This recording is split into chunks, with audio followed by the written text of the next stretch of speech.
Direct Impact, la radio qui vous apporte la vie. Bonjour et bienvenue à l'émission Le Cœur du Livre, l'émission qui vous partage l'amour du livre et de la lecture. Alors aujourd'hui, l'émission va traiter de repères, c'est-à-dire les modèles que l'on a autour de nous tous les jours. Le livre du jour est appelé Repères et nous allons découvrir 12 modèles de pères avec leurs défis, leurs victoires, leurs engagements, mais aussi parfois leurs défaillances et difficultés. C'est parti, prêt, partez à nos livres!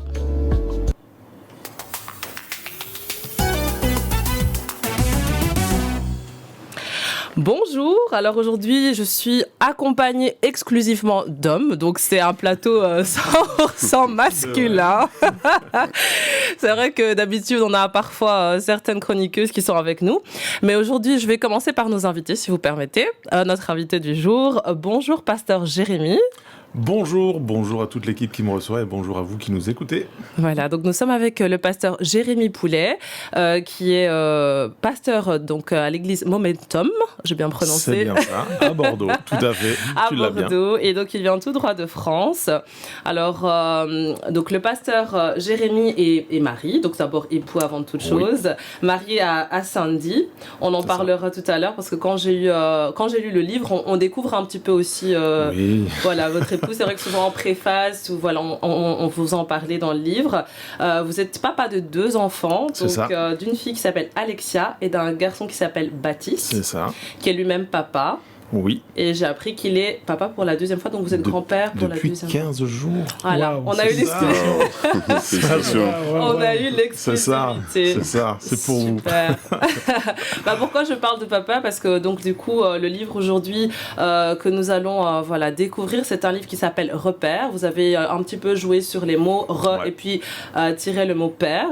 Donc voilà pourquoi on parle de papa, mais aussi de modèle. On verra aussi qu'on ne parle pas seulement d'homme, parce qu'un repère, ça peut être nous tous, chaque personne, même une maman est un repère. Exactement. Et elle est amenée dans le futur, à élever, ou peut-être actuellement, à élever un garçon, un jeune homme qui deviendra aussi un papa. Tout à fait. Voilà. Alors, on va... je vais vous présenter les chroniqueurs aujourd'hui avec qui je suis. Le chroniqueur qui est pour la première fois aujourd'hui dans l'émission, c'est Emmanuel. C'est bien ça. Bonjour Emmanuel. Bonjour. Emmanuel sert donc à l'église ICC, à la librairie. C'est exact. Mais pas que, il est team coordinateur en logistique. C'est ça. Bienvenue Emmanuel. Merci Sabrina. Alors, les impressions, comment cette première c'est une très belle impression parce qu'on était bien accueillis. On a une chroniqueuse qui... Elle est excellente, faut le dire. Fait les choses à la perfection. C'est vrai. J'ai en face de moi un auteur et mon responsable de la librairie. Donc l'environnement est excellent pour l'émission. Ok. Yeah.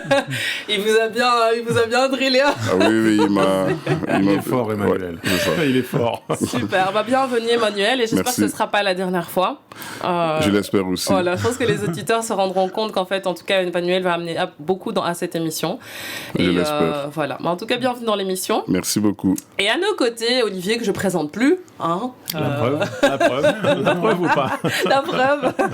Un grand monument. Donc Olivier qui est responsable aussi de la librairie ICC, qui a aussi énormément de casquettes. C'est vrai que là, je pourrais pas toutes les répéter, mais si vous avez suivi nos émissions, je l'ai présenté à différentes reprises. Bonjour Olivier. Bonjour pasteur, bonjour Emmanuel. Bonjour Olivier. Bonjour. Et je ne dirais pas bienvenue parce que tu es comme chez toi, tu es à la maison. C'est le seul qui est en chaussons. Non, je plaisante, c'est pas vrai. Donc voilà, on va attaquer sans plus tarder cette émission. Alors, on va attaquer le sommaire du jour, on aura 3 rubriques. La première rubrique, ce sera le face-à-face, le fameux face-à-face avec Olivier. Donc là, on va vraiment apprendre à vous connaître, pasteur Jérémy. On va un petit peu poser des questions. C'est vrai que généralement, Olivier pose des questions assez personnelles ou un petit peu plus, pas forcément qui est lié directement au livre, mais plus vous connaître. Ensuite, on aura la rubrique tout le monde. Donc, on va un échange où on va tous échanger ensemble. Et on va finir avec la rubrique questions-réponses qu'aujourd'hui Emmanuel va animer. Avec plaisir. Voilà. Et on finira avec le mot de la fin en beauté avec le pasteur Jérémy. Allez. C'est parti. Sans plus tarder, on va commencer avec Olivier. Donc Olivier, on te laisse la place. Bonjour pasteur, on est vraiment très content donc de vous accueillir donc au niveau de la radio. Donc ma première question donc est la suivante. Donc vous êtes pasteur depuis 17 ans. Bon, Sabrina ne l'a pas dit, mais bon. J'ai pas voulu spolier. Je me suis dit qu'à mon avis dans ta rubrique. Voilà. Et Dieu en fait donc dans votre ministère vous a conduit donc à vraiment vous occuper donc essentiellement donc de la jeunesse et des hommes. Ouais, tout à fait. Donc vous êtes l'auteur donc de 3 livres qui traitent donc de l'identité masculine. Et ma question donc c'est pourquoi ce focus sur ce sujet ? Est-ce que c'est un sujet que vous estimez qui n'était peut-être pas assez abordé donc au niveau de la littérature ? Ouais, en fait c'est le fruit de plusieurs choses. Effectivement, en fait quand j'ai commencé à écrire pour les hommes notamment, avant de commencer à écrire, je me suis dit, il faut absolument que je me documente, il faut que je lise moi-même des livres. Et en fait, j'ai fait le constat qu'en 17 ans enfin, à ce moment-là, en 15 ans de travail auprès des jeunes, 15 ans d'implication dans le ministère, j'ai pas lu de livres au sujet des hommes et de l'identité masculine des pères. Et juste pour ça, alors que je lis beaucoup, je me suis dit, il y a un manque quelque part. Donc effectivement, je me suis dit, je vais apporter ma pierre à l'édifice. Alors c'est venu dans une semaine de jeûne et prière sur un temps particulier. Mais également, en fait, je me suis rendu compte qu'il fallait absolument mettre le projecteur là-dessus. Il fallait aborder ces questions-là parce que dans les 12 années que j'ai passées auprès des jeunes et des ados en particulier, je me suis rendu compte que pour beaucoup, la question de l'identité, notamment de l'identité masculine, était au cœur de plein d'enjeux. Dans notre société, aujourd'hui, l'identité masculine est vraiment un enjeu. Quand on parle des hommes, c'est rarement bien. C'est rarement de manière positive. On parle des gens qui font des abus, on parle de scandales, on parle de violence, on parle de toutes sortes de choses terribles. Et je crois qu'il existe un autre modèle, je crois que Dieu a prévu autre chose pour nous. Et je ne me reconnais pas d'ailleurs dans tout ce que j'entends au niveau de la société. Et je me suis dit, il faut mettre le projecteur dessus. Alors je me suis dit, allons-y, écrivons et travaillons dans ce sens-là. Parce que j'étais alimenté par les années de ministère et interpellé par le fait qu'il y avait un manque, il y avait un trou là à cet endroit-là. Et Dieu m'a poussé en tout cas à travailler pour le remplir. Ok, très très très intéressant. Ok. Et vous avez dit tout à l'heure que c'est venu lors d'un moment de jeûne et prière. Qu'est-ce qui s'est passé en fait ? Ah, vous voulez venir avec moi dans les coulisses ? Révélation. Ok, alors je vous place le petit décor. On est en 2019. On est avec l'église Momentum à ce moment-là dans une semaine de jeûne et prière. On en fait plusieurs par an et pendant ces moments-là, avec toute l'équipe pastorale, on a vraiment pour consigne de ne pas travailler. On a une semaine vraiment pour se mettre à part, pour prier, chercher la face de Dieu, lire la Bible, etc. Et dans cette semaine-là, il s'est trouvé que c'est la semaine où, en débat chez nous au Parlement, il y avait un débat sur un projet de loi pour la PMA, la procréation médicalement assistée, et la grossesse pour autrui, la GPA. Et donc il y avait toutes sortes de débats qui couraient dans toute la société, et pour, les contre, etc. Et j'ai entendu une phrase en fait qui, dans cette semaine de jeûne et prière, je le confesse, m'a mise en colère. J'ai entendu au plus haut sommet de l'État quelqu'un dire notre pays, la France, n'a plus besoin de père, mais simplement de géniteur, parce que la femme est un père comme les autres. Et quand j'ai entendu ça, il y a une colère qui est montée en moi. Vraiment, hein, je le dis, une forme d'indignation. Oui, il y a des mamans solo qui font un travail formidable, qui font tout ce qu'elles peuvent, qui doivent assumer, entre guillemets, d'être le papa quand il n'y en a pas, etc., etc. Oui, il y a des hommes qui ne sont, entre guillemets, que des géniteurs. Mais je suis un père, je ne suis pas juste un géniteur, et je refuse l'idée que notre pays, que nos pays n'ont plus besoin de père. Parce qu'en fait, tuer l'image du père, enlever le père de l'équation, c'est aussi amputer notre société d'une portion de l'identité de Dieu. Parce que Dieu nous demande spécifiquement de l'appeler notre père, de le prier notre père, de nous adresser, son esprit nous pousse à dire Abba, papa. Et donc c'est une façon encore un peu plus de pousser Dieu à l'extérieur de notre société. Et ça m'a indigné. Et dans cette saison-là, dans ce moment-là, je lisais la Bible, j'étais là en train d'essayer de me dire Seigneur, parle-moi là-dessus, comment je dois réagir, etc. Et dans l'épître de Paul aux Corinthiens, dans la première, je suis tombé sur ce passage qui dit Soyez des hommes. Et en fait, c'est comme si tout le reste autour disparaissait. Tu sais, je ne sais pas si ça vous est déjà arrivé, mais tu lis la Bible, et puis, comme s'il y avait un coup de stabilo, il n'y a plus que ça qui apparaît, il n'y a plus que ça qui compte. Et donc, soyez des hommes. Et je me suis dit, mais je suis un homme, j'ai pas de doute avec ça, je sais qui je suis, enfin, voilà. Et en fait, Dieu m'a poussé à chercher ce que ça voulait dire. Selon son cœur, pas selon mes standards, pas selon mon éducation, pas selon ce que la société en pense. Mais qu'est-ce que ça veut dire être un homme dans le cœur de Dieu, dans la pensée de Dieu? Qu'est-ce que Dieu a créé? Qu'est-ce que Dieu a imaginé? Et je me suis mis à étudier. Et en fait, c'est venu confronter et conforter des choses que j'avais vécues à la fois avec les jeunes et les ados. Également, dans mon mandat de pasteur, j'ai travaillé énormément les soins pastoraux et j'ai rencontré notamment énormément de couples, et de couples donc défaillants, des couples avec de vrais défis. Et la question de l'identité de l'homme, du rôle de l'homme était souvent, c'était pas à chaque fois, mais c'est souvent un enjeu pour le couple. Et donc tout ça en fait est venu se télescoper dans cette semaine de jeûne et prière. Et là je me suis mis à écrire en me disant ok Dieu, tu veux que j'écrive là-dessus? Je me sens pas capable, je m'en sens pas digne, je suis pas un modèle, je suis pas le meilleur des hommes, je suis pas le meilleur des maris, je suis pas le meilleur des papas, mais je vais étudier ce que tu as pour moi. Et si ça fait sens, on en fera un livre. Et en fait, c'est ce qui s'est passé, et c'est comme ça que l'aventure a commencé, et notamment avec le premier livre, Soyez des hommes. Ok, très intéressant. La deuxième question que je vais un peu rebondir. Donc ici, donc voilà, on parle donc, le titre de votre livre, donc c'est Repères. Là pour le dernier, ouais. Notre génération a besoin donc. Notre génération de pères qui soient des repères. Exactement. Donc ici donc donc au niveau donc de la société, donc suite à certaines circonstances de vie, donc certaines jeunes sont élevées en fait dans des familles monoparentales. Ils n'ont pas spécialement donc une présence d'une figure masculine au quotidien. Donc dans ce cas de figure là, qui, selon vous, doit assumer ce rôle de repère, de père? Donc c'est un vrai enjeu. En fait, c'est un vrai enjeu dont notre société n'a pas forcément conscience, dont souvent les mamans solo ont parfaitement conscience. Et en fait, l'Église doit s'emparer de ce sujet. En fait, le scénario idéal, le scénario biblique, celui que Dieu avait prévu, c'est un papa et une maman. Un père et une mère qui vivent ensemble, qui ont des enfants, etc. Et chacun dans son rôle. Mais dans le cas que tu cites, et je ne peux pas le nier, et on a aussi à l'Église énormément de mamans solo. En fait, je crois vraiment que il ne faut pas se bercer d'illusions. Une maman est formidable. Il n'y a rien de plus puissant que la prière d'une maman. Je connais aucune personne plus courageuse que la maman.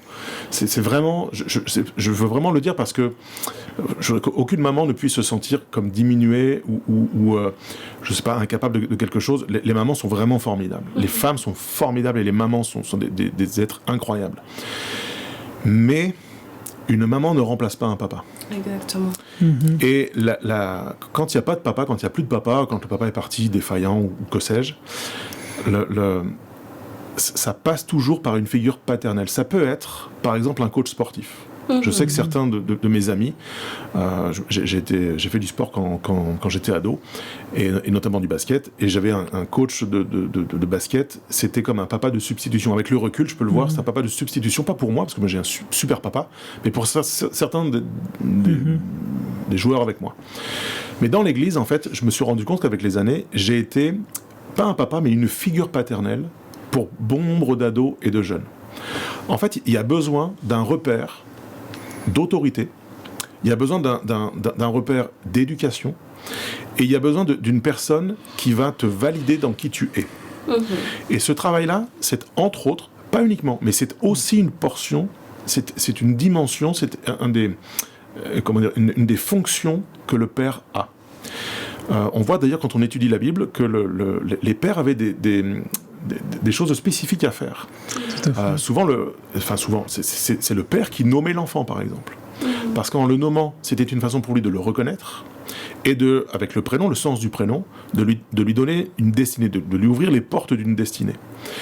Et même si aujourd'hui, quand on est jeune parent, on choisit les prénoms ensemble, etc., puis on n'a pas forcément ce type de référence, et je ne tiens pas à le changer, c'est pas un combat. Mais ça me dit quelque chose. Ça dit que les parents, et notamment le père, s'impliquaient dans l'éducation de l'enfant, dans la destinée de l'enfant. Il prenait son rôle à cœur et il reconnaissait l'enfant. J'ai pas fait ça avec les jeunes et les ados, mais de les reconnaître pour qui ils sont. Je les ai pas reconnus en tant que fils, mais de les reconnaître en tant que personne, gars ou fille, de les valider en tant que personne.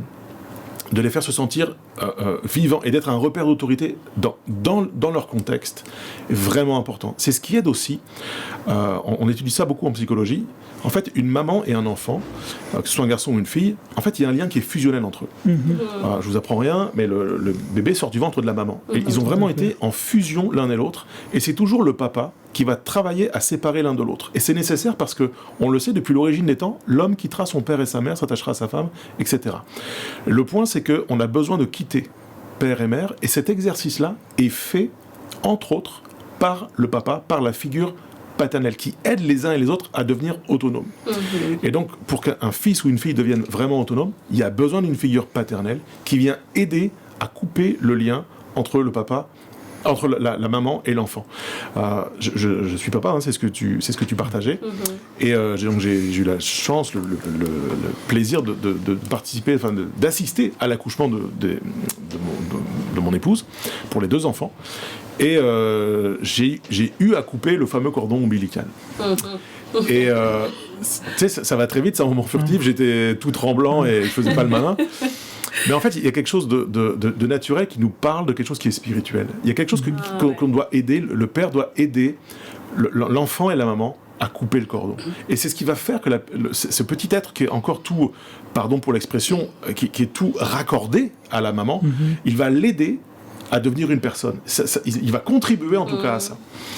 Eh bien, je crois que tout au long de la vie, tout au long de la vie de l'enfant, tout le temps qu'il n'est pas un adulte, le père va travailler à ça. Et c'est en ça que nous sommes appelés à être des pères. D'accord. Mais ici, donc, il y a beaucoup de révélations. Franchement, je prends juste un petit temps avant d'attaquer la prochaine question. C'est vraiment, en fait, c'est une autre manière de voir les choses. Et je trouve que l'image du cordon ombilical et le fait, franchement, c'est quelque chose que c'est la première fois que j'entends ça, et c'est une réelle révélation.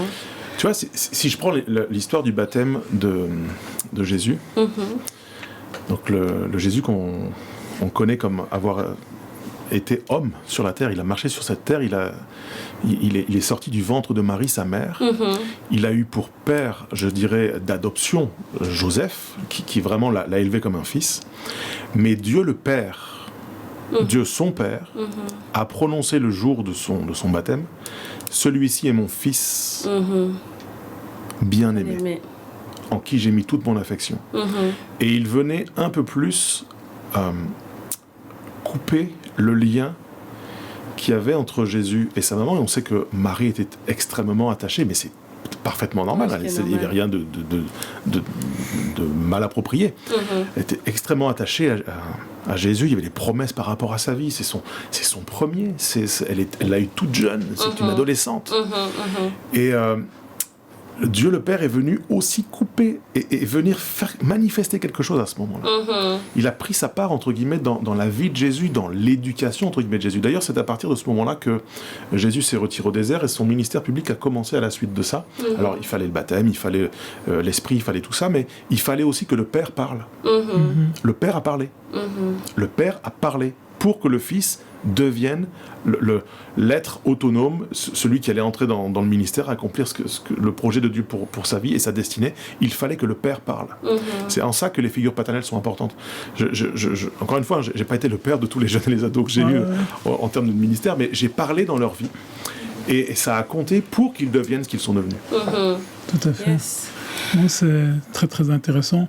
Moi, il y a une question qui me vient quand même à l'esprit. Aujourd'hui, donc, donc les jeunes sont fort influencés par le monde extérieur. Donc ils ont d'autres modèles que nous n'avions pas, en tout cas que moi je n'avais pas quand j'étais plus jeune. Il y a les réseaux sociaux et autres. Et donc certains sont parfois tentés à s'identifier à certains influenceurs et autres. Bon, maintenant ici, dans ce cas de figure-là, certains pourraient choisir peut-être un repère qui est peut-être l'un de ces influenceurs. Donc comment est-ce que nous, on pourrait un peu... Ça, c'est une excellente question. En fait, c'est mon témoignage. quand j'étais tout jeune, quand j'étais ado. Moi, j'ai vraiment le privilège de naître dans une famille chrétienne. Je suis la 3e génération de chrétiens de ma famille. Et j'ai vraiment eu un bon modèle. Moi, je peux pas du tout me plaindre. J'ai eu un super papa, une super maman, des modèles, des références dans la foi, dans la vie, dans leurs choix, vraiment au top. Mais à 12 ans, j'ai décidé que je devais m'affranchir de tout ce petit monde-là, de la foi, de faire ma vie, mon expérience et tout ça. Et j'ai choisi mes repères.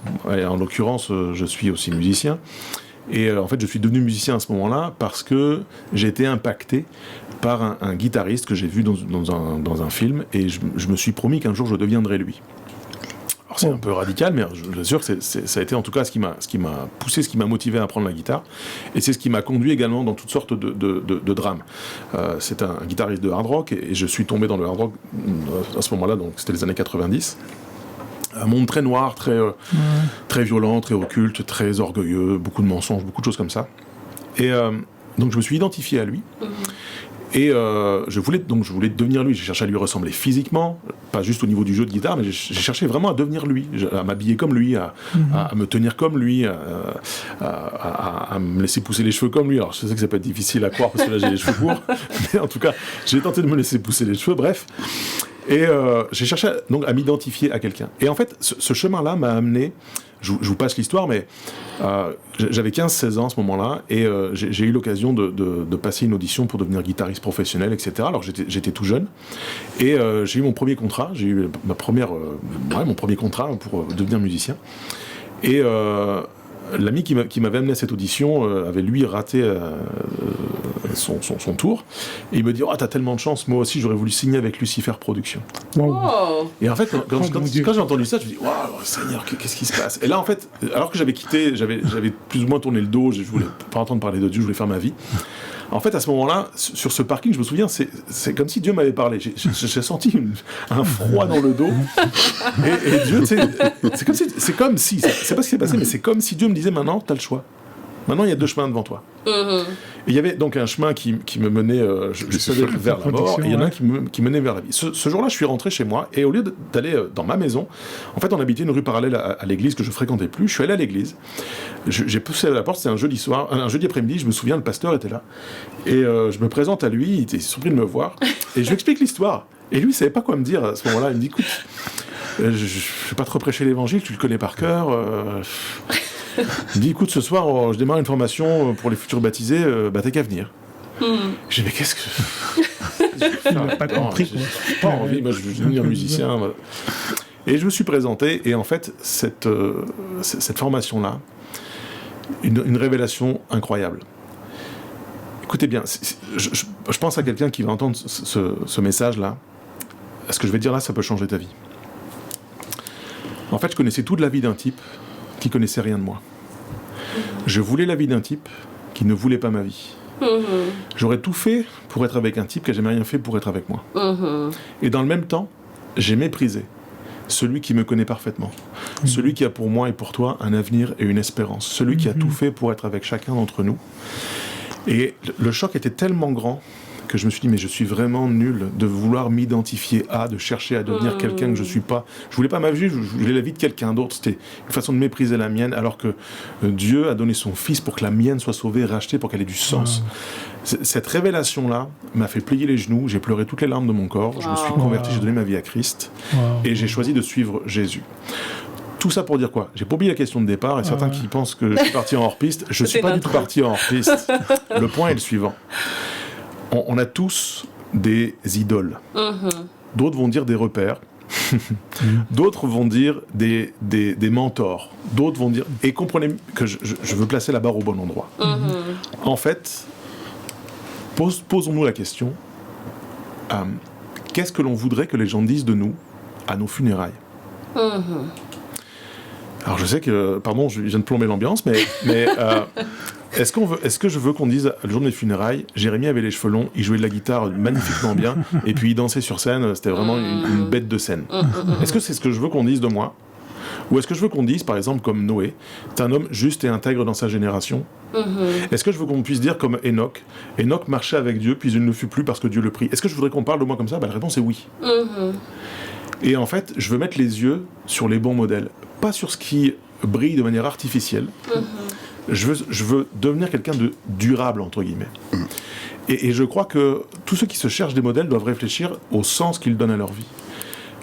Le pasteur Brian Houston de l'église Hillsong a dit un jour un truc dans un message, j'ai entendu ça puis ça m'a vraiment percuté. Il posait une question à son auditoire, il disait: est-ce que le chemin sur lequel tu marches mène à la vie que tu veux vivre? Et en fait, c'est une vraie bonne question de vie, ça. Est-ce que finalement les choix que l'on fait mènent à la vie que l'on veut vivre? Je ne suis pas persuadé qu'on veut tous la vie des influenceurs et des influenceuses de notre génération. C'est très artificiel, ça pétille, ça va vite, ça va fort, c'est peut-être riche, c'est ceci, mais en fait ça passe très vite et on voit à quel point c'est pas durable en fait. Et nous sommes appelés à devenir nous sommes des êtres durables. En fait, on va vivre pour l'éternité. On va peut-être vivre sans Dieu pour l'éternité ou avec Dieu pour l'éternité, mais en tout cas, ce qui est sûr, c'est qu'on est calibré pour l'éternité. Et je veux vivre avec les gens qui ont pensé l'éternité, et quand je me tourne vers Christ, quand je regarde à Christ, quand je regarde aux personnages bibliques, je trouve du sens, je trouve de l'envie de ressembler, je trouve des vrais héros. Pas des héros, vous savez, qui portent des collants en lycra bleu avec des slips trop serrés et qui se balancent d'immeuble en immeuble avec des toiles d'araignée, on est d'accord? Mais des vrais héros, des gens normaux qui font des choses extraordinaires, des gens ordinaires qui vivent l'extra. Et bien ça, je trouve que c'est digne d'être suivi. Et les vrais influenceurs de notre siècle sont en fait dans un livre où il n'y a pas d'image. Alors je sais que ça vient un coup à Instagram, mais les vrais modèles de notre siècle sont toujours dans la Bible. Et quand on ose aller les regarder, c'est ce que je fais avec les livres, je pointe finalement sur eux, je pointe pas sur moi, c'est pas un livre juste avec les 12 expériences de Jérémie, etc. C'est des clés par rapport à ce que les personnages bibliques vivent, et en fait, des gens de la même nature que nous, qui ont fait des erreurs, ont vécu une vie extraordinaire. Et ben, moi, ça me dit que c'est possible. C'est ce que j'ai beaucoup aimé dans votre livre. Vous dites que c'est des gens, c'est des modèles, mais ils ont eu aussi des failles, ils n'ont pas fait tout parfaitement. Mais la manière de faire les choses a fait qu'ils sont restés dans l'histoire, ils sont restés, donc on les voit dans la Bible, mais c'est pas pour autant qu'ils étaient parfaitement parfaits. Complètement. Et leurs erreurs aussi, moi j'ai beaucoup aimé dans l'introduction de votre livre, vous dites que, enfin votre épouse dit que souvent on apprend par l'exemple, et que on apprend par les exemples autant positifs que négatifs. Tout à fait. Parce que quand on a des repères et qu'on voit des personnes qui ont fait telle ou telle chose et que ça n'a pas porté du fruit, bah on se dit c'est pas forcément voilà ce chemin-là que je dois emprunter. Quand on discute en communauté et que quelqu'un nous partage une anecdote, imaginons, je sais pas, ta voiture tombe en panne et puis tu parles que tu es en panne à un de tes amis et qui te dit oh mais écoute, ne va pas dans ce garage là, et tu dis mais il m'est arrivé un truc dans ce garage. En fait tu vas être hyper attentif à son histoire parce que tu vas pas y aller en fait. Exactement. Ça c'est le garage où tu vas pas aller. Et par contre si un autre te dit écoute moi je suis dans un garage, ils sont super, ils m'ont pris en charge, ils m'ont laissé une voiture, ils ont pris soin de moi, etc. Tu vas aller là. Donc on apprend autant par le bon que par le mauvais. Et il y a des exemples qu'on va pas reproduire. Celui qui a été dans un mauvais garage, on va pas reproduire son exemple. On évite, mais on aura appris de son exemple. Exact. Et la Bible, c'est pour ça que c'est un livre extraordinaire. Dieu ment pas. Dieu nous montre les gens comme ils sont. Dieu triche pas. Et les héros bibliques sont nommés héros par la parole de Dieu. Donc ce sont des héros. On peut pas, c'est pas juste de la culture populaire, on se cherche nos petits héros. Non, il y a des héros de la foi. Et ils sont héroïques alors qu'ils sont bourrés de failles. Exactement. Tout à fait. Et c'est magnifique parce que ça rassure quand même. On peut devenir des héros. Ouais. On peut. Non, c'est clair. Mais on va en parler peut-être après. On va en parler. On va je vais juste terminer ma dernière question. Ok, parce qu'on est avancé dans l'émission. Moi, je proposais peut-être qu'on attaque la rubrique court échange, et peut-être à ce moment-là, on pourrait poser les questions qu'on a aussi en plus. Ouais. Comme ça, on peut avancer parce qu'on reste plus ou moins 15 minutes d'émission, donc l'échange a tellement été passionnant. Je me dis, on a aussi Emmanuel qui a des questions à poser. Bien sûr, je patiente, mais j'impatiente aussi. Voilà, je pensais que tu étais sorti maintenant. Je suis captivé parce que... C'est la patience. Dans le court échange, on va juste peut-être prendre chacun d'entre nous à peut-être des petites questions, et peut-être Olivier profitera aussi peut-être à ce moment-là de poser la question qu'il voulait poser. J'ai beaucoup de questions. Voilà. En fait, c'est un super livre, et le personnage aussi. C'est vrai que le pasteur Jérémie Poulet c'est un pasteur qui, moi, j'aime dire qu'il est atypique. Et je pense que le fait aussi qu'à un moment vous ayez eu d'autres repères, en fait, ça a travaillé votre personnalité. Moi, je dis toute chose concourt au bien de ceux qui aiment Dieu. C'est-à-dire que le Seigneur travaillait peut-être à vous donner une personnalité qui va être totalement atypique, et utiliser peut-être ce mal pour aujourd'hui utiliser, parce que dans la préface, moi, je voyais il y avait le pasteur Mathieu Perrault qui parlait un petit peu de vous. Et j'ai beaucoup aimé parce qu'il dit, pour les personnes qui connaissent Jérémy, c'est quelqu'un qui aime la moto, la guitare, qui est passionné de la parole aussi, autant et des gens. Mais moi, j'aimais bien ça parce que je me suis dit, mais c'est vrai que j'ai vu très peu de pasteurs qui aiment la moto, qui aiment la guitare. Et là, tout à l'heure, quand on était en aparté, il nous expliquait qu'un jour, il est rentré en moto dans une conférence. Je donne un petit peu des secrets. C'était pas son choix. C'était pas son choix. Faut le dire. Mais voilà, vous voyez qu'en tout cas, Dieu prend tout ce qui nous arrive dans la vie, généralement, en fait, pour le mettre à son service. Et il va toucher, par exemple, même un jeune, peut-être qui va se reconnaître en vous, qui a peut-être cet amour, parce qu'on sait que maintenant, le rock, on le retrouve aussi maintenant dans la musique chrétienne. Donc, on retrouve tout style. Mais je voulais aussi souligner que c'est pas votre premier livre. Vous avez d'abord écrit un premier livre qui s'intitule Soyez des hommes. Soyez des hommes. Avec 12 clés, si je me trompe pas, pour les hommes. Ensuite, vous avez écrit Heureux l'homme. Oui. Et le dernier livre, donc en date, c'est Repères. C'est ça. Et je pense que c'est le début de longues séries de livres. Amen. C'est le public qui décide en vrai, c'est pas moi. Exactement. Mais je pense qu'il est demandeur. Déjà, nous-mêmes ici, on est partants. Sincèrement, je l'ai lu très vite. Ouais, c'est vraiment. Il y a 148 pages. Et puis, je l'ai lu dans le train, je l'ai lu au boulot. Et puis, à un moment, j'ai fini. Exactement. Et moi, j'avais juste une question parce que c'est peut-être pour continuer à apprendre à vous connaître. Comment ça a commencé? La première fois que vous avez dit, voilà, je vais écrire un livre, parce que chaque personne qu'on a invitée ici, c'est venu de manière différente. Ouais. Mais vous, quand c'est la première fois que vous avez dit, bon voilà, je m'installe, peut-être le Seigneur me met à cœur d'écrire quelque chose. En fait, je me suis posé dans cette fameuse semaine du mois d'octobre 2019. Je me suis posé devant l'ordinateur et en fait, il faut savoir que peut-être certains me connaissent autrement. J'écris aussi des chants. Ok, ouais. Si vous connaissez Dan Luiten, par exemple, donc c'est mon beau-frère, et j'ai coécrit plusieurs de ses albums.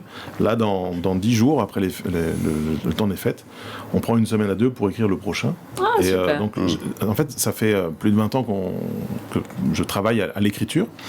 Et donc, j'avais écrit des chants jusque maintenant.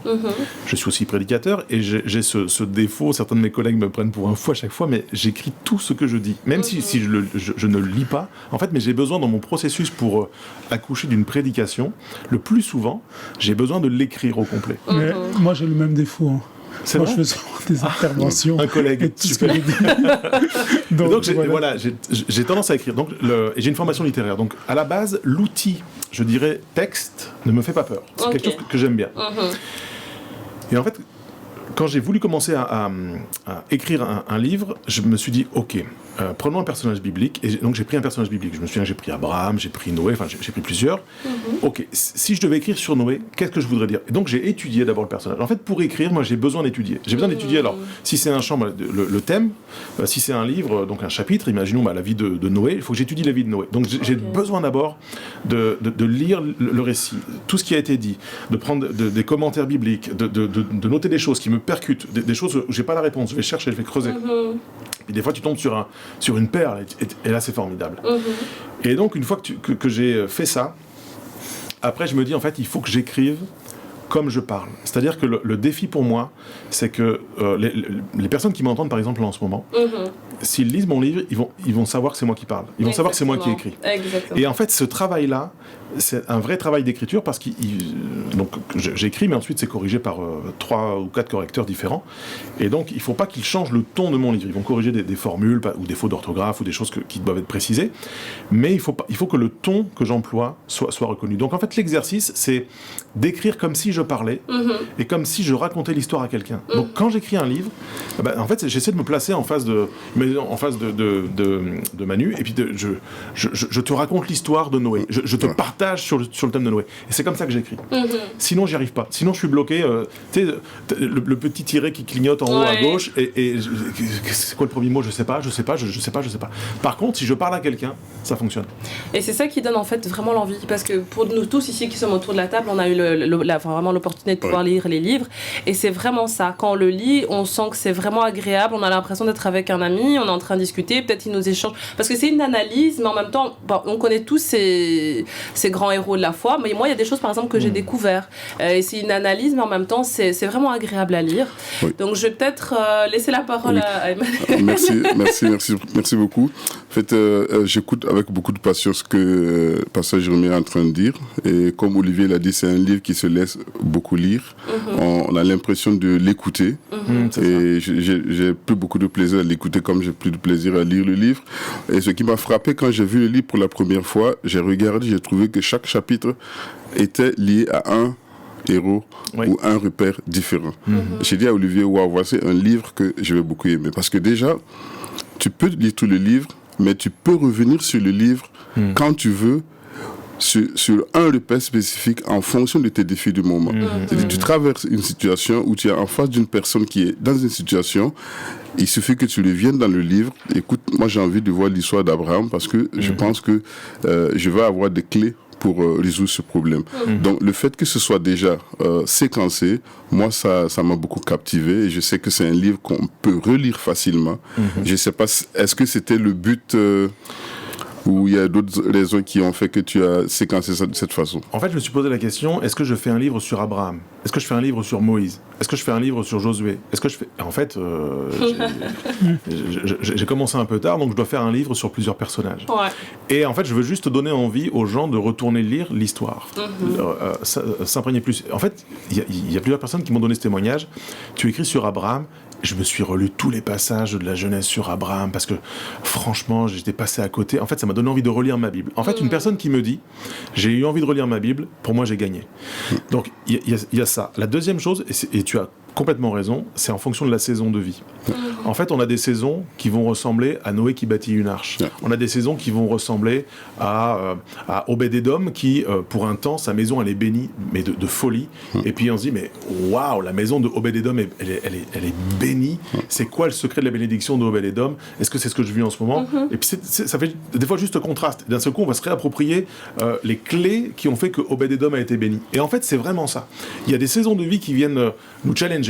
Quand on devient père, quand on se marie, quand on devient grand-père aussi maintenant, etc., etc. Et en fait, ces moments-là, il y a toujours un personnage biblique qui a vécu quelque chose qui est similaire et qui vient parler à nos vies.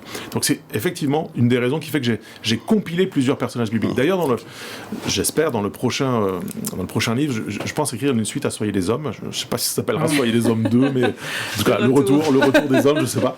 Mais en tout cas, j'ai d'autres personnages que je veux vraiment aborder. Il y a Mardoché, Caleb, il y a vraiment des personnages incroyables. Et je veux explorer justement des saisons de vie particulières. Je trouve que c'est tellement enrichissant pour nous. Et j'ai encore une question. Oui, de toute façon, donc là, on a compris, on est parti sur la rubrique questions-réponses d'Emmanuel et je vais lui laisser la parole. Tout à l'heure, on a parlé des femmes qui jouent un énorme rôle dans l'éducation des enfants, qui prennent des positions de certains hommes. Mais moi, j'aimerais savoir quel est l'impact réellement d'une femme à côté d'un homme dans l'accomplissement de son rôle de père. Parce que lorsqu'on voit dans la vie d'Abraham, c'est Sarah qui a poussé, entre guillemets, Abraham à aller avec Agar, parce qu'elle l'a proposé pour accomplir sa destinée. Bon, quand on regarde dans la vie d'Isaac, sa femme a pris parti pour Jacob, et elle a poussé Jacob à poser des actes. Allez, c'est pas le seul.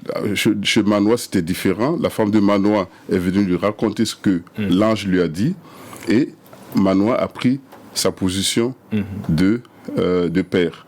Il y en a un autre, quand elle devait mourir, la maman de Benjamin. Oui. Elle s'appelait d'abord Ben-Oni. Ben-Oni. Et puis le père a changé. Le père a repris sa position, un père qui n'avait pas vraiment joué son rôle. J'ai beaucoup aimé l'histoire de Jacob, parce qu'il a eu une vie totalement en dents de scie, mais à la fin, il s'est repositionné. Et là, c'est une histoire qui m'a beaucoup parlé dans ma vie et dans la vie de beaucoup d'autres personnes. Donc, allez, pour revenir à ma question, quel est vraiment le rôle de la femme? Et est-ce qu'il ne faut pas penser à rappeler le rôle de la femme auprès des hommes? Soit écrire un livre ou pousser des auteurs à écrire dans l'accompagnement que les femmes peuvent faire aux hommes pour qu'ils puissent accomplir cette mission, cette position de repère. Je vous promets que c'est vrai, on m'a demandé d'écrire « Soyez des femmes ». En tout cas, ça c'est un autre sujet. pour revenir à la question qui m'est posée, en fait, ce qui fait qu'un père est un père, c'est une femme. C'est-à-dire qu'un père n'existe pas s'il n'y a pas de femme. Ça n'existe pas. En fait, une maman qui va porter un enfant pendant 9 mois, qui va accoucher, il y a un moment où, en fait, quelque part, c'est comme si elle le donnait, tu vois, il sort de son ventre, elle le donne à son père, à son mari, normalement, encore une fois, dans un scénario où il y a un papa et une maman. Mais en tout cas, l'homme va devenir un père véritablement quand il va prendre l'enfant dans ses bras. D'ailleurs, souvent, les psychologues disent qu'une mère devient mère à partir du moment où elle sait qu'elle est enceinte. Il y a quelque chose qui est enclenché. Et que le mari, le gars, va devenir le père véritablement quand il va prendre l'enfant. Père géniteur. Ouais, c'est ça. Et parce que tu dis là, je prends l'enfant, c'est à moi, il est là en fait. Je le ressens vraiment à ce moment-là. Donc, en fait, pour qu'un père devienne un père, pour qu'un homme devienne un père, ça prend une femme. Déjà, ça c'est vraiment la base. La deuxième chose, c'est une question de positionnement. Le positionnement, en fait, c'est quelque chose qu'on ne sait pas, on ne sait plus, ou on n'ose plus faire, parce que dans notre société, un homme qui prend position, dans quelque domaine que ce soit, c'est toujours vu de manière négative. Ça renvoie toujours à des critiques de modèles archaïques, patriarcaux, etc., etc. Et en fait, même le mot patriarcal, aujourd'hui, c'est presque devenu un gros mot dans notre société. Oui, à cause des excès, je comprends que voilà, il y a une espèce d'excès de patriarcat, mais dans la pensée de Dieu, le patriarcat, c'est pas quelque chose qui est négatif ou qui est mauvais. Les patriarches sont nos modèles. Et en fait, des hommes comme Abraham, comme Isaac ou comme Jacob ont dû, à un moment donné de leur vie, se positionner, ou je dirais même se repositionner. Tu as cité les trois. Abraham, qui finalement a permis à son épouse de se positionner à sa place. En fait, elle a voulu activer le bras de Dieu. Et Abraham, là où il a été défaillant, c'est que Abraham n'a pas tenu ferme sur ce que Dieu lui avait dit. En fait, dans sa balance émotionnelle, il y a ce que Dieu dit d'un côté, il y a ce que sa femme dit de l'autre côté, et les paroles de sa femme ont eu plus de poids que les paroles de Dieu. Pareil avec Isaac, et pareil avec Jacob. Et en fait, Jacob et les autres, à un certain moment de leur vie, ont rééquilibré. En fait, les paroles de Dieu ont repris le poids qu'elles devaient avoir. C'est pas que les paroles des femmes comptaient moins, ou qu'elles comptaient pas, c'est que la parole de Dieu doit compter plus. Et c'est ce que j'aime, tu vois, par exemple, quand j'ai étudié donc, l'histoire de Adam et Ève, en fait... il y a ce fameux verset au moment de ce qu'on appelle la malédiction, c'est dit comme ça, sur la femme et sur l'homme. Tu sais, femme, tu enfanteras avec douleur, etc., etc. Et l'homme dominera sur toi. Et donc ce passage a été extrêmement mal compris, mal saisi, mal vécu et mal perçu par des générations et des générations. Le point que l'on doit absolument comprendre dans ce passage, quand Dieu va dire « tu domineras », tes désirs se porteront vers ton mari, mais il dominera sur toi. Le mot à cet endroit-là, le mot hébreu, c'est le mot machal, totalement différent du mot rada, qui est dans l'idée de dominer, par exemple, les animaux, les poissons, etc., etc. Où là, le mot rada, c'est un droit de vie ou de mort. Le mot machal, il y a vraiment une dimension de gouvernance, une dimension de leadership, il y a une dimension de capter la pensée de Dieu et de donner une direction, d'être capable de gérer la direction et le projet de Dieu. Et on voit qu'à la suite de ce moment-là, donc la malédiction va tomber aussi sur l'homme, c'est à force de peine que tu mangeras ta nourriture, sur ton front, les ronces, les épines, etc. Et à la sortie de ce moment-là, qu'est-ce qu'on a ? On a Adam qui s'est repositionné, parce qu'en fait, avec la chute, ce qui s'est passé, c'est que son épouse lui a donné du fruit, il en a mangé. En fait, il ne s'est pas positionné pour Dieu, il s'est positionné sur la parole de son épouse. Prends, mange. Et donc, il a dû se repositionner, lui, à ce moment-là. Quand il l'a fait, comment il l'a fait ? En fait, il a nommé sa femme Ève. Et je l'ai dit tout à l'heure, et quand on relit le livre de la Genèse, l'homme était appelé à nommer les animaux, par exemple, pour dominer sur eux. Eh bien, l'homme, en fait, dans cette pensée de dominer sur son épouse, qu'est-ce qu'il a fait ? Il l'a nommée, il l'a appelée Ève. Et la véritable domination, c'est quoi ? L'homme a pris ce que Dieu dit de son épouse, et il l'a déposé sur la tête de son épouse. En fait, le positionnement de l'homme ou de la femme, du rôle du père, du rôle de la mère, c'est de prendre ce que Dieu dit et de le poser sur la tête de l'autre. Ce qui fait que Adam, en fait, a réimpulsé quelque chose qui a d'ailleurs fait revenir Dieu. Juste après, Dieu revient, leur fait des habits de peau, les couvre, etc. Adam a pris ce que Dieu dit, tu enfanteras avec douleur, Jusqu'à ce moment-là, en fait, Caïn et Abel sont pas nés. Ils arrivent dans Genèse 4. Et là, ce que je vous dis, c'est Genèse 3. Il a appelé Ève, et Ève était le projet de Dieu. Ève, c'est un mot qui signifie vie, qui donne la vie. Et en fait, Adam a amené sa femme à vivre le projet de Dieu. En fait, on se positionne, on se repositionne quand on écoute ce que Dieu dit de l'autre et qu'on le déclare prophétiquement sur sa vie pour qu'il le vive. Alors, là, c'était... Franchement, l'émission... Là, l'émission est vraiment passionnante. Là, il nous reste 3 petites minutes pour clôturer. C'est notre challenge. On est tous sur la fin. Sincèrement, moi aussi, j'avais énormément de questions. Je pense qu'Emmanuel... On va la poursuivre en off. Voilà comment on se fait réinviter dans une émission. Ça nous pousse à pouvoir faire un autre livre. Et dès le prochain livre, franchement, on sera vraiment content de pouvoir faire la deuxième partie. Je vous rappellerai. Mais en tout cas, je pense que ça donnera en tout cas aux personnes qui nous ont écoutés, aux auditeurs, de pouvoir vraiment avoir ce livre. J'en parle dans le livre. Voilà, tout ce dont on a parlé, voilà. On va pas rester frustré parce qu'on croit que le reste est dans le livre. Vous verrez ces 12 merveilleux modèles. Vous verrez, il y a des modèles à suivre, à ne pas suivre. Oui. Et c'est un livre qui donne envie de vraiment de lire. Je voulais juste une petite minute pour conclure. Mais vraiment une petite minute, comme ça on aura le temps de pouvoir conclure l'émission. Un mot peut-être que vous voulez toucher aux personnes qui nous écoutent ou quelque chose, un message pour conclure avec une note. En fait, je veux juste encourager tous ceux qui nous écoutent, que tu sois un homme ou une femme, que tu sois un père, une mère, un fils ou une fille, quelle que soit la situation, la saison dans laquelle tu es aujourd'hui, je connais personne qui soit à 100% épanoui et heureux de la saison dans laquelle il est. Et il faut juste avoir l'honnêteté de le dire et de se dire, ok, les choses peuvent changer. Je crois que Dieu est celui qui nous permet de vivre le changement. La Bible dit que le faire aiguise le faire.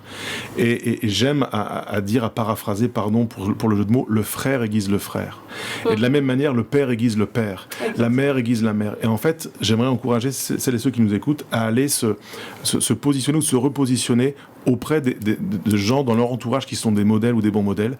La Bible est pleine de modèles, mais on la voit également vécue à travers les gens. Nous sommes des lettres lues. Et il y a des gens autour de nous qui sont des modèles. Moi, je n'ai pas le temps de les citer aujourd'hui, mais il y a des hommes qui sont des modèles, il y a des pères qui sont des modèles pour moi, et je vais les suivre, je vais leur parler, je vais oser m'ouvrir, je vais oser poser des questions. Comment tu fais pour être cet homme-là? Comment tu fais pour être ce père-là? Ça, c'est quelque chose que l'on peut vivre, qui est accessible à chacun. J'y travaille avec le livre, et je vous encourage véritablement à vous approprier l'identité que Dieu a pour vous. Elle est bonne, elle est belle, elle est épanouissante, elle est pleine de défis, mais elle fait de nous des vrais héros. Amen. Très beau mot de la fin. Je nous rappelle, le livre s'intitule Repère, R-E-Père. Donc vraiment, c'est un jeu de mots. C'est vrai qu'on aurait voulu savoir aussi pourquoi repère, mais vous le verrez si vous lisez les premières pages. L'art du teasing, c'est bon. Voilà, dans la préface, vous verrez pourquoi. Parce que je sais que, en tout cas, Olivier avait à cœur de poser cette question. Mais bon, c'est pas plus mal. Ça nous permettra, entre autres, ça permettra aux auditeurs de pouvoir lire et comprendre pourquoi ce mot repère. Donc le livre s'intitule Repère. Notre génération a besoin de pères qui soient des repères. Vous avez compris aujourd'hui, en tout cas, le focus de l'émission Le Cœur du Livre, c'était les pères, les modèles, mais pas que les hommes, parce qu'on se rend compte aussi qu'on est dans une société où on est tous des repères, qu'on soit femmes, hommes, enfants, plus jeunes.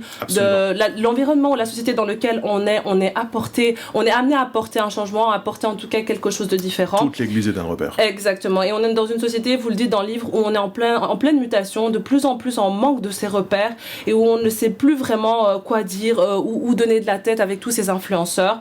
Et vraiment, je vous invite à vraiment pouvoir lire ce livre. Vous verrez aussi, c'est quelque chose que je voulais toucher, la couverture, en fait, vous dites que c'est votre fils qui a travaillé dessus. Donc vraiment, c'est... Voilà. Donc c'est aussi vraiment c'est un travail de famille. Voilà, exactement.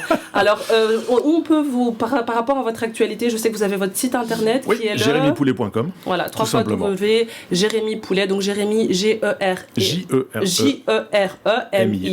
parce que c'est vrai qu'il y a parfois Jérémy avec Y. C'est ça. Et puis Poulet, P-O-U-L-E-T, en un mot, .com. Et puis sur mes réseaux, sur Instagram et sur Facebook, vous tapez mon nom, vous allez me retrouver. Voilà, et comme tout bon livre, vous pouvez le retrouver sur Amazon et d'autres plateformes. Yes. Aussi à la librairie ICC, ici, ou bien à la médiathèque. Et sur mon site. Pour les cadeaux de fin d'année. Et sur le site JérémyPoulet.com. C'est un très beau cadeau que vous offrez autant à une femme, un homme, un jeune homme, à une jeune fille. Et en tout cas, c'est un livre qui est ouvert à tous. Je vous remercie. Je te remercie, Emmanuel, pour ta première visite. Merci pour l'invitation. Tu comprendras qu'on a beaucoup envie de parler désolée, mais c'est vrai que on a passé 45 minutes, mais très passionnantes et très... Le chrono était serré. Okay. Mais en tout cas, bienvenue à nouveau à l'émission. Merci beaucoup de l'invitation. On était heureux de te recevoir. Merci Olivier pour ta présence et pour la rubrique Face à Face. Merci au pasteur Jérémy Poulet. À très bientôt. On peut que vous souhaiter beaucoup de bonheur et beaucoup de nombreux livres. Merci beaucoup. À bientôt. À très bientôt sur l'émission Le Cœur du Livre. Prêt, partez à nos livres.